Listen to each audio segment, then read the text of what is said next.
Hello everyone, মই ইন্দ্ৰতি mini ভাগলে আপোনালোক সকলোকে স্বাগতম।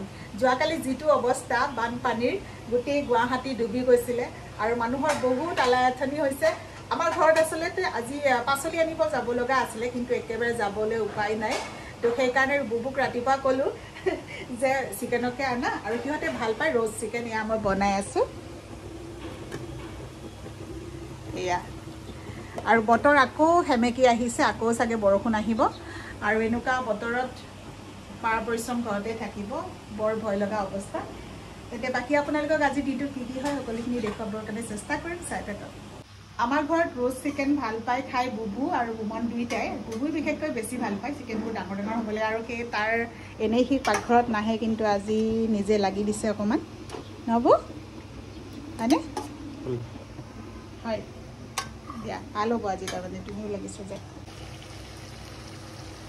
খাব লাগে যে ৰোজ চিকেনত মানে লাগিবই অকণমান তেলটো বেছিকৈ লাগে, কাৰণ একেবাৰে তেলতেই বস্তুটো একেবাৰে কোমলি যাব লাগিব। আৰু আমি আজি সকলোখিনি সম্পূৰ্ণ প্ৰচেছ আপোনালোকক দেখুওৱা নহ'লে আগতে কৰিছিলোঁ মই ৰোজ চিকেনৰ ৰেচিপি, কাৰণ ভবা নাছিলোঁ কৰিম বুলি। তো এতিয়া গোটেইখিনি মাজতে কৰাৰ পৰা আপোনালোকক দিলোঁ। যদি লাগে আপোনালোকক ৰেচিপি ক'ব তেন্তে মই সম্পূৰ্ণ ৰেচিপিটো দি দিম। একেবাৰে সহজ পদ্ধতিতে মই বনাওঁ, হৈয়ে যাব চাগে ন? বুজিছে? আমাৰ এই বানপানীৰ সমস্যাটো মানে বহুত বছৰৰ। যেতিয়া মই বিয়া হৈ আহোঁ তাৰপিছতে প্ৰথম যেতিয়া পানী দেখিছোঁ বহুত ফূৰ্তি লাগিছে, তেতিয়া পানীত মানে ফটো উঠিছে। এতিয়া গম পাওঁ যে সেইবিলাক পানী কি হয়, এতিয়াতো চুবলৈও মন নাযায়। যোৱাকালি কি হ'ল, যোৱাকালি মানে এনেই বতৰ সেমেকা, তাতে আকৌ বনালোঁ দাইল, কোমোৰা ভাজি, আলু পিটিকা। বুবু আৰু বুমনৰ কথা কি ক'ম, মোৰে নিজৰ খাই ভাল নালাগিল আচলতে, কাৰণ তেনেকুৱা পানী পানী বাহিৰতো পানী আৰু ভিতৰতো যদি পানী পানী পাচলি খাওঁ একেবাৰে ভাল নালাগে। সেয়েহে আজি বনাইছোঁ ইহঁতৰ কাৰণে একদম ৰ'জ চিকেন, খাই আজি ভাল পাব। আৰু মই এয়া বাঢ়ি লৈছোঁ আৰু আচলতে যিকেইটা পাচলি আমাৰ ফ্ৰিজত আছে, ভেন্দি, জিকা, সেইবোৰ খাবলৈ এনেকুৱা বতৰত একদম মনেই নাযায়। যোৱাকালি আমাৰ গুৱাহাটীৰ বহুতটা অঞ্চল এন্ধাৰতে থাকিলে, কাৰেণ্টটো কাটি থৈছিলে আৰু ৰাতিপুৱাহে আজি আহিল। ৰাতি আকৌ আমাৰ চিন্তা লাগিছিলে যদি পানী নাইকিয়া হৈ যায়, কিন্তু পানীও চলিলে সুন্দৰকৈ। তাতে কাৰেণ্ট নাছিলে, দুপৰীয়া ভাত সাজ ভাল নাছিলে, সেইটো কাৰণত যোৱাকালি দিনটো একেবাৰে বেয়া গ'ল। আজি অকণমান ভাল লাগিছে, ৰ'দো দেখিলোঁ। ৰাতিপুৱা পাচলি বাগিচাখন আপোনালোকক দেখুৱাম বুলিও দেখুওৱা নহ'ল, কিছুমান টাব বাগৰি আছিলে, ফুলৰ ডালবোৰ ভাঙিছে।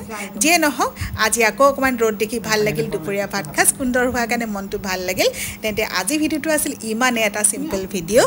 আপোনালোকক যদি ৰেচিপি লাগে পুনৰবাৰ মই আপোনালোকক চিকেন ৰ'ষ্টৰ ৰেচিপি দিম বাৰু। আজি আপোনালোকক ভিডিঅ'টোৰ আৰম্ভণিতে কৈছিলোঁ যে আজি দিনটো কি হয় দেখুৱাম, কিন্তু আচলতে আজি দিনটো ঠিক তেনেকুৱা একোৱেই নহ'ল, কাৰণ মোৰ বিজনেছৰ অকণমান কাম আছিলে, মান্থ এণ্ডিং সেয়া কৰিলোঁ, মাহঁতৰ লগত অকণমান কথা পাতিলোঁ। ভাত পানী খাই উঠাৰ পিছত পাহৰিও থাকিলোঁ। এবাৰ মই ৰাতিপুৱা যেতিয়া ওপৰলৈ গৈছোঁ মানে মোৰ বাগিচাখন চাবলৈ, কাৰণ যোৱাকালি বতাহ বৰষুণতনো কি হৈছে, বহুতো ফুল বাগৰি আছে, টাববোৰ বাগৰি আছে আৰু এনেকৈ ডালবোৰ ভাঙি আছে। ফুলা ডালবোৰ দেখিছেনে, কিমানটা আকৌ কলি আছিলে, এইবোৰ নুফুলিলে। সেয়া মৰমতে আনি মই ইয়াতে এডাল ৰাখিছোঁ। আৰু পূৰা জংঘল হৈ গৈছে, নদন বদন হৈ উঠিছে মোৰ বাগিচাখন, লেচেৰা লাগিছে। দুই এডাল ছিঙিলোঁ, কিন্তু মই লগত কেমেৰা নিয়া নাই কিয়, পিছল হৈছে। আৰু পিছলত যদি ভিডিঅ' কৰাৰ নামত পিছল খাই পৰোঁ তেন্তে হ'বগৈ আৰু। সেইকাৰণে আজি এটা সাধাৰণ ভিডিঅ' আপোনালোকলৈ আগবঢ়ালোঁ। আৰু অহাকালি ৰ'দ দিলে ভালকৈ মই যদি বাগিচাৰ কাম কৰোঁ, কি নহৈছিল আপোনালোকক দেখুৱাম ধুনীয়াকৈ। তেন্তে আজিলৈ আহিছোঁ, বাই বাই, ধন্যবাদ, লাভ ইউ অল।